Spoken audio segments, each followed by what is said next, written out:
हजरत सैयदना अबू बकर तमीमी रहमतुल्लाहि ताला अलैह बयान फरमाते हैं कि एक मरतबा गौसे आज़म रहमतुल्लाहि ताला अलैह के टाइम पर बड़ा कहत बर्पा हो गया। पूरे बगदाद शरीफ में कहत पड़ गया, खाने के लाले हो गए, खाना मयस्सर ना था।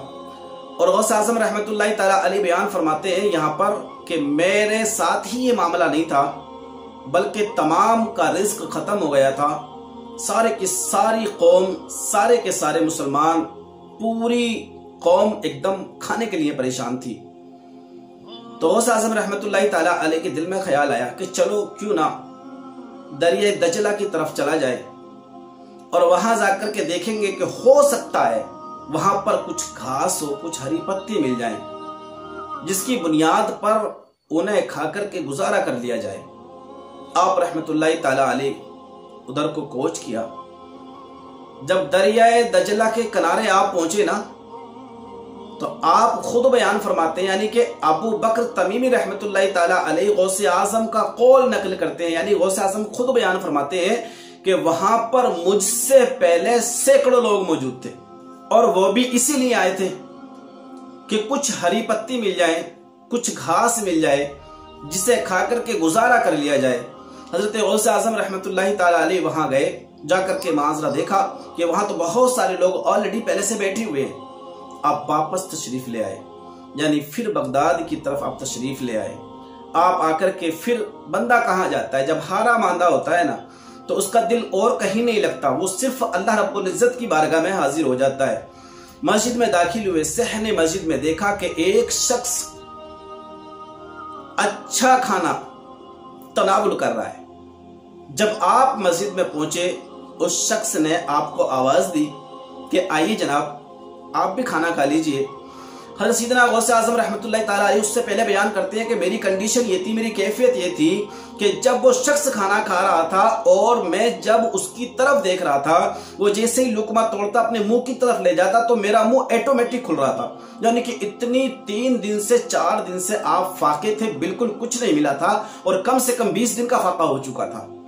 अब आप गौर करिए, वो शख्स जैसे ही लुकमा अपने मुंह के करीब लेकर के जाता, हज़रत सैयदना गौसे आज़म फरमाते हैं कि मेरा मुंह ऑटोमेटिक खुल रहा था, लेकिन मैंने अपने नफ्स को मलामत किया, फिर अपने नफ्स को डांटा कि गलत बात है अब्दुल कादिर, तुम इस तरह से नहीं कर सकते, इस तरह से खाने के लिए आप इतनी तमन्ना नहीं रख सकते।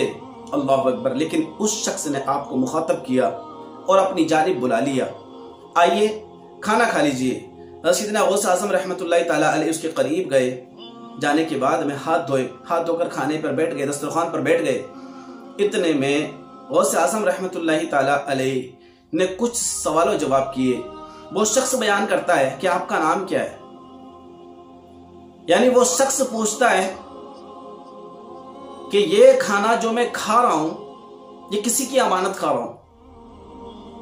और वो कैसे अमानत बनती है? वो इस तरह से अमानत बनती है कि किसी ने मुझे कुछ पैसे दिए थे कि ये पैसे किसी को पहुंचा देना।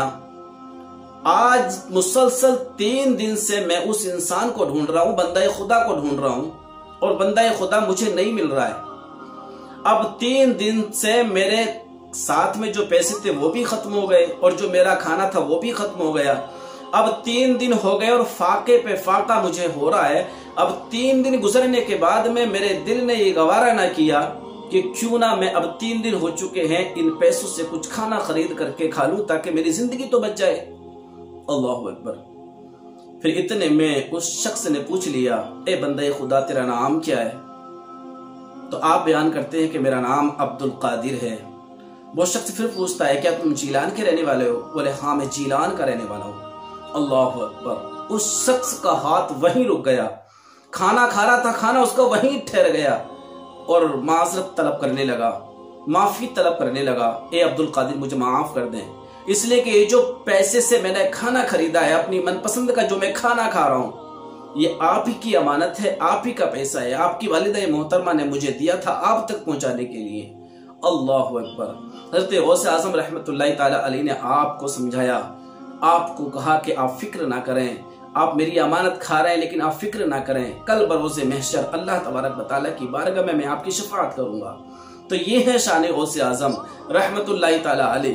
कितनी फाकी की जिंदगी आपने सही है, लेकिन कभी जुबान पर बल नहीं पड़ा, कभी जुबान पर शिकवा नहीं आया, कभी अल्लाह रब्बुल इज्जत की बारगाह में ये नहीं कहा कि मौला मैं बड़ा गरीब हूँ। और गौसे आजम रहमतुल्लाहि ताला अलैह ने एक बादशाही जिंदगी गुजारी है, क्योंकि आपके कारोबार, आपके सिस्टम इतने बड़े हो चुके थे बाद में कि एक बगदाद के रईसों में, बगदाद के अमीरों में आपकी शुमारी हुआ करती थी। तो मेरे दोस्तों, ये है शान गौसे आजम। हम इस पर अमल भी करें और सुनने की और सुनाने की हम कोशिश भी करें। अल्लाह ताला इसको अपनी बारगाह में कबूल फरमाए।